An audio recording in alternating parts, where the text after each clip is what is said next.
What's up YouTube, this is J-Dog bringing you my new tank. This is a 75 gallon, upgraded from a 55. The reason for the upgrade was because I needed a bigger sump. My other tank only had a 10 gallon sump and the stand would not fit anything bigger because it was not wide enough. This is all pretty much the same livestock. All the rocks are from the old tank, all the corals. Some didn't make it. I had a lobophilia and a couple of other ones not make it, but everything's doing okay. Take you down to the sump. This is my new sump. It's a 29 gallon tank with 3 compartments. This one I got a reactor with GFO and the top one's carbon. See, in this stand I built myself. It's got 2x4s holding it up and a 2x6 running across, painted black. Let's see if I can show you. Still need doors, obviously. I'm still kind of a mess around here.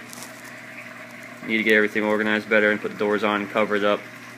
But I just wanted to get the tank running so my fish and corals would not all die out on me in the temporary tank that they were in.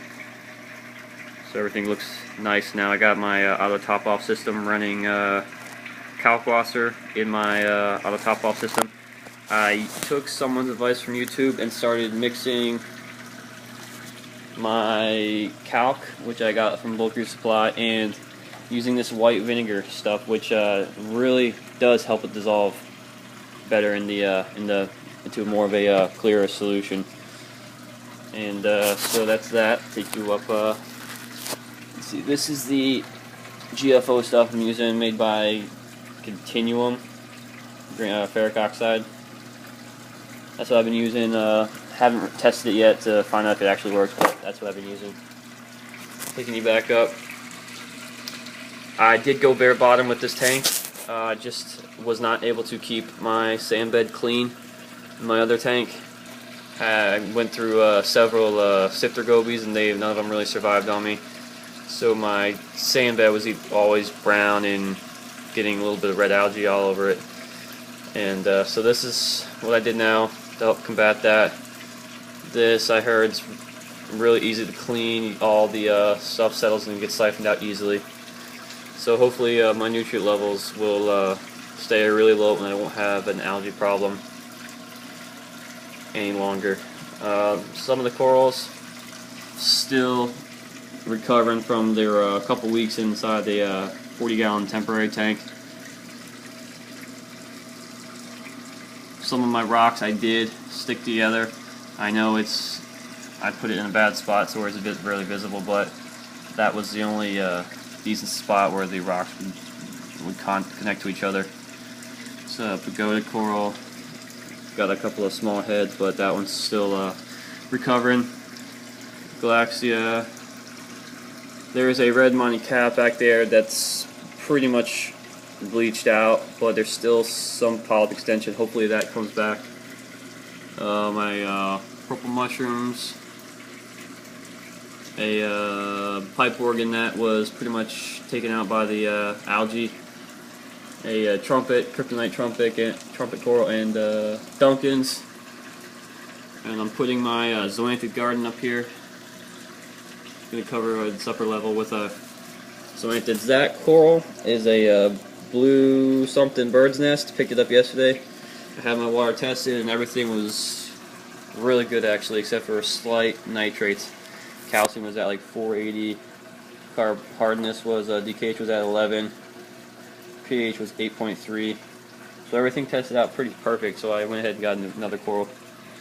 My blastomosa. My star polyps up here took a hit. They're not back to normal yet. I got some star polyps growing on the overflow box.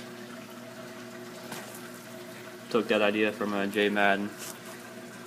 There's my fish, all doing well. Started eating right away when I put them in the new tank. Still got my old light fixture. It's the Odyssey 4 bulb.